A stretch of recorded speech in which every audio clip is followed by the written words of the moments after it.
Ladies and gentlemen, please welcome to the stage Brian Wolff, Chief Strategy Officer and Executive Vice President, EEI. And Deputy Secretary Turk is from Rock Falls, our sister city. Good afternoon. Ontario Date. Welcome to the Hub 2022. Welcome to EEI 2022. Want to thank our sponsor, electric company sponsor, was Duke Energy all week. But I also want to thank Energy Impact Partners.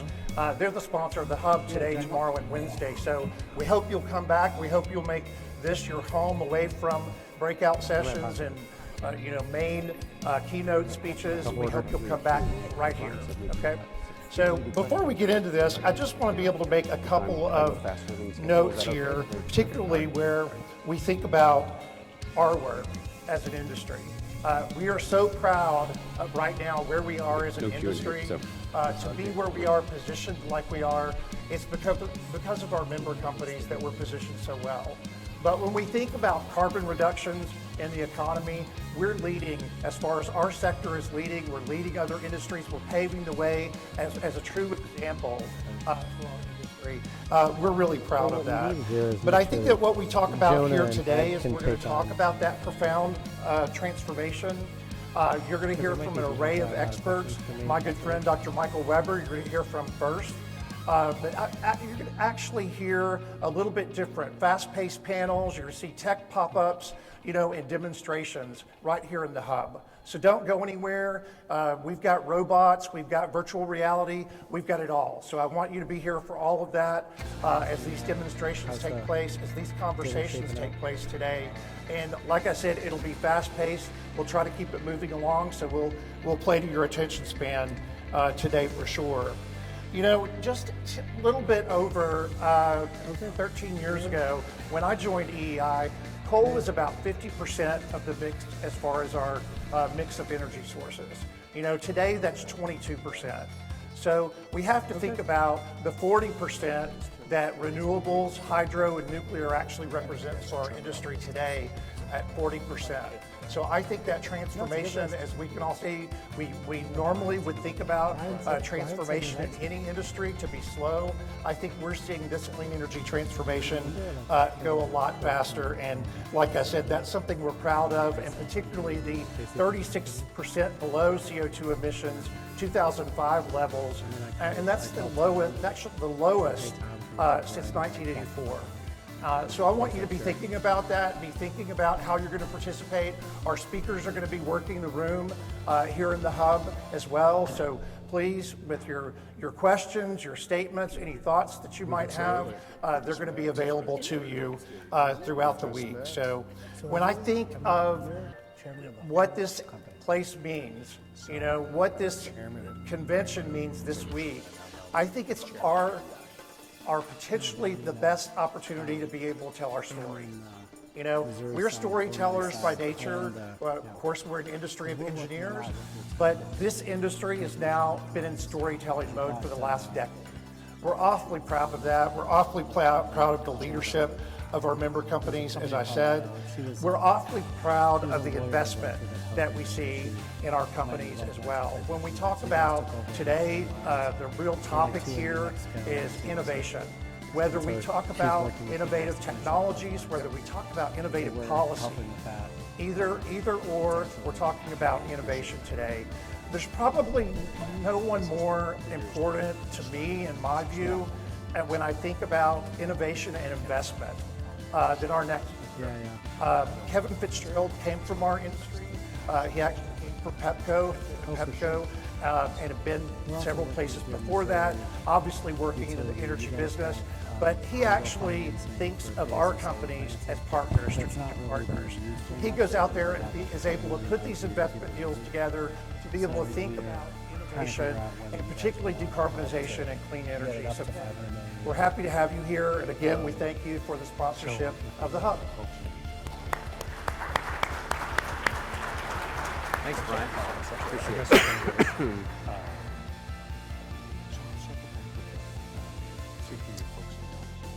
All right. Well, good afternoon, everyone. We're going to have an exciting few days here at the Innovation Hub. 10 years ago, many of you will remember this, there was a lot being written on Wall Street and by pundits about this industry. What was being written was that we were going to be disrupted, and the word disintermediation was being thrown about. In fact, some people said we were headed towards a utility death spiral. You see Tom smiling at that. And so that's the why of EIP. The why of EIP. Our utility partners came together at that time, and with our founder, Hans Kobler, who's here with me today, and decided that what they would do is form this first effort to invest in disruptive technologies and to work with those companies to drive innovation in the industry and within their companies. So our founding group, Southern Company, Excel, Fortis, Ameren, and a few others came together, and we outlined some theses to invest in. Many of them are now sort of typical players in the industry. Players like, I see Dragos over here, one of our early stage investments. It's doing very, very well. I saw Mike Phillips in the back there with Sense, which is a great company that works on issues inside the home and providing information to the utility and to the customer on how they can reduce energy usage. So our theses were across the customer, transmission and distribution, generation, and so forth. From that humble beginning, today we've got over 6 offerings.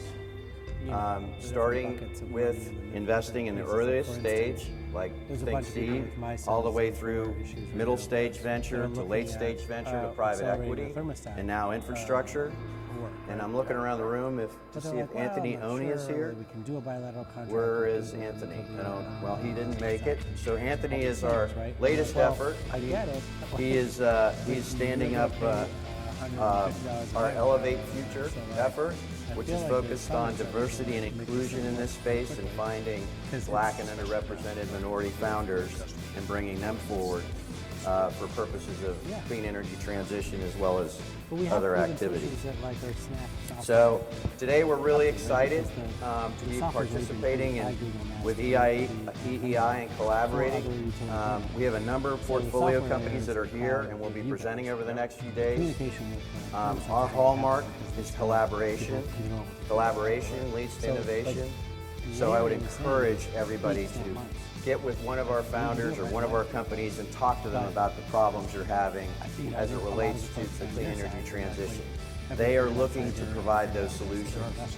So over the next few days, please be on the lookout for companies like GridX, which is working to help our utilities provide different offerings to their customers. Great company.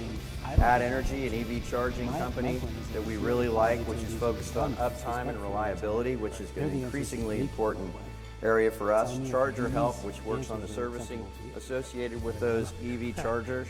Great minority founder out of LA. EV Energy, which is from our European effort, is going to be participating. That's a great company to talk to about what's going on in Europe with regard to electrification and transportation electrification. You'll learn a lot.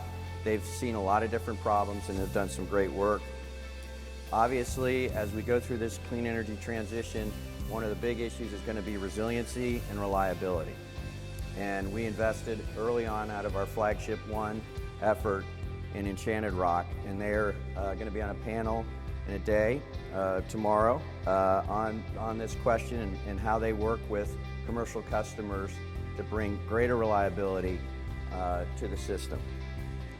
So we're really excited about being here today and over the next few days. Please grab one of our representatives and chat with them about some of the companies that you're going to meet. Without further ado, I'm going to introduce my colleague, Dr. Michael Weber, who's going to kick things off with a little lecture on the opportunities and threats with deep decarbonization. Michael?